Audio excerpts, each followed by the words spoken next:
Bab 78. Perubahan Colden Ye. Di rumah sakit. Setelah dokter memeriksa Claire Sen, dia lantas berbalik mengatakan pada Colden Ye, pasien sepertinya mengalami syok. Mengalami syok. Colden Ye kemudian memicingkan matanya, dia selalu berada di dalam kamar, bagaimana mungkin bisa mengalami syok? Mungkinkah? Colden Ye lantas teringat dengan situasi di villa saat tempat itu berada di dalam kegelapan.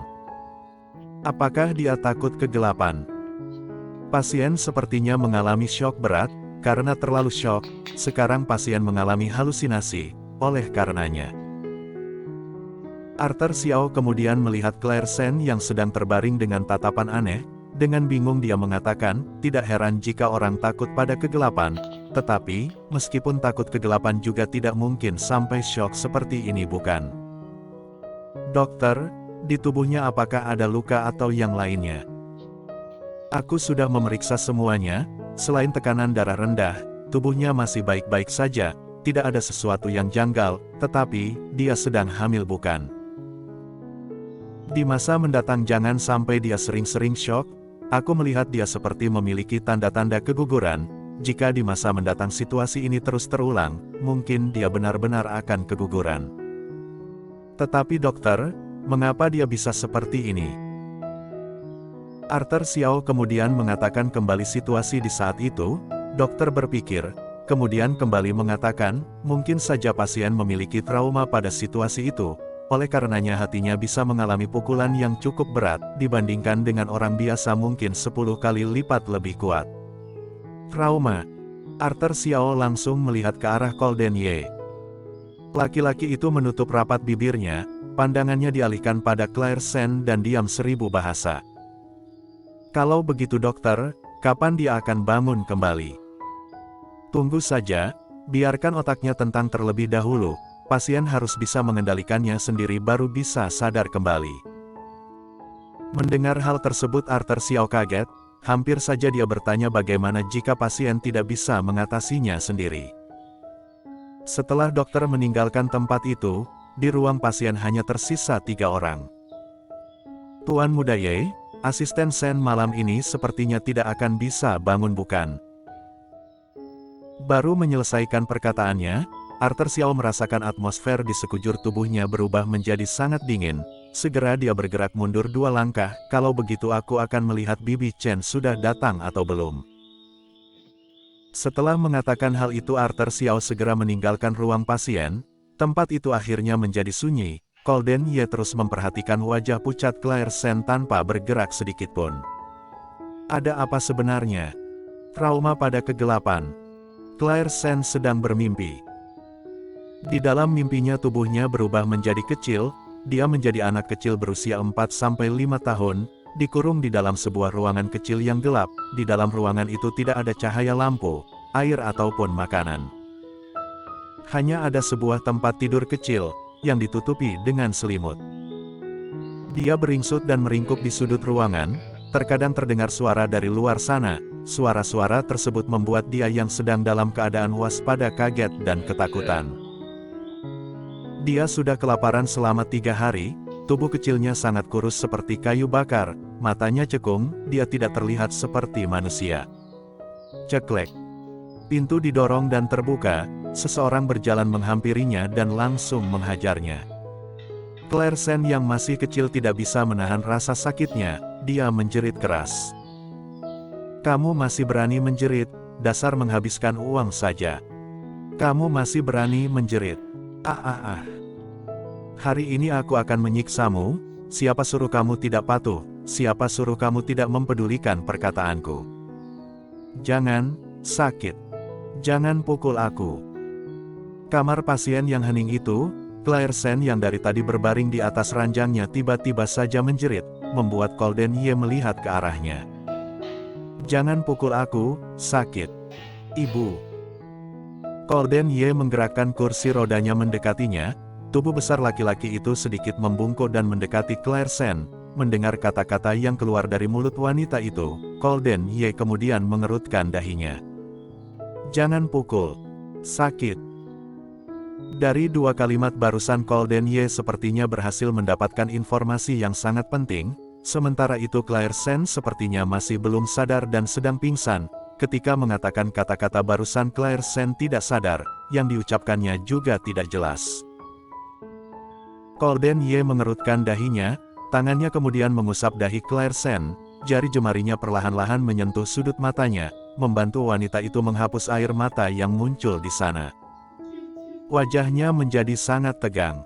Rasa seperti ini sangat menyiksa bukan? Cepat bangun. Suara Colden Ye tiba-tiba terdengar sangat serius. Sakit. Sakit. Claire Sen terus mengulang kata-kata tersebut. Colden Ye melihat raut wajah Claire Sen yang seperti sedang kesakitan. Tangannya tiba-tiba saja memegang pergelangan tangan wanita itu dengan sangat kuat kemudian berkata, cepat bangun. Jangan hidup dalam dunia mimpi.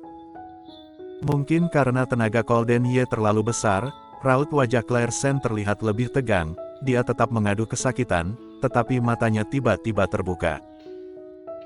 Tanpa bisa dihindari mata mereka berdua bertemu, Colden Ye langsung melepaskan tangannya. Di pergelangan tangan Claire Sen yang putih tiba-tiba muncul bekas merah.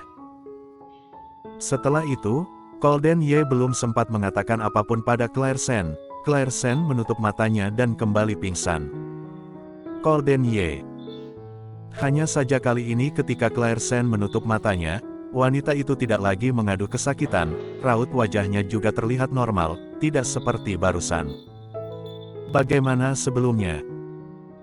Meskipun Colden Ye tidak pernah melihat orang yang sudah meninggal, tetapi raut wajah Claire Sen tadi, benar-benar membuat orang merasa kalau dia sudah meninggal, berbaring di sana tidak bergerak, tidak ada kemarahan sedikit pun di wajah itu.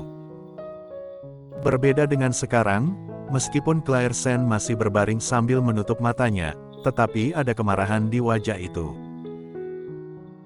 Colden Ye lantas menghela nafas, tatapannya dialihkan ke pergelangan tangan Claire Sen, dia kembali menjulurkan tangannya, jari jemarinya perlahan-lahan bergerak memijat lembut tempat yang ada bekas merahnya, gerakannya benar-benar sangat lembut sampai laki-laki itu sendiri tidak menyadarinya.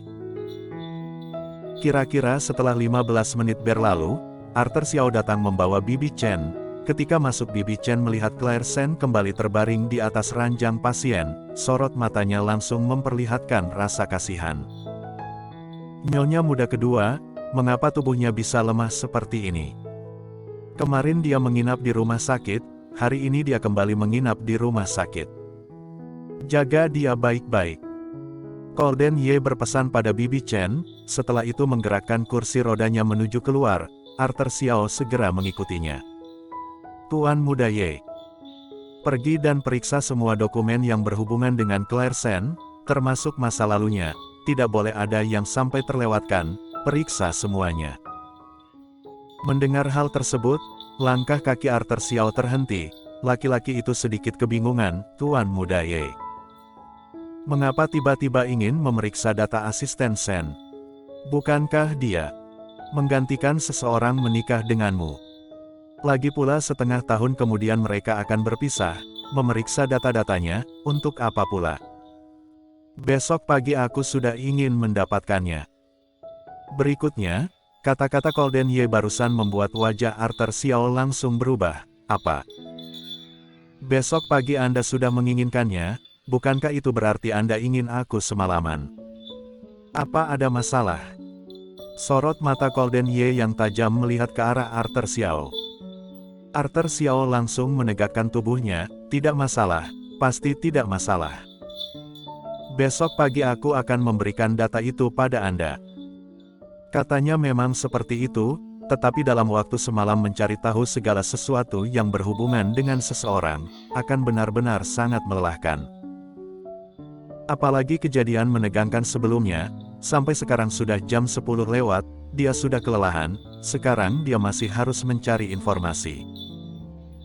Keesokan paginya, setelah Colden Ye bangun dan beres-beres, Arthur Xiao tepat waktu mengantarkan dokumen pada laki-laki itu. Tuan Muda Ye, ini adalah data yang kucari semalaman untuk Anda, kurasa aku tahu alasan mengapa asisten Sen bisa seperti itu, silahkan Anda lihat. Menyelesaikan kata-katanya, Arthur Xiao lantas menyerahkan dokumen itu. Golden Ye mengerutkan dahinya, mengapa? Bersambung.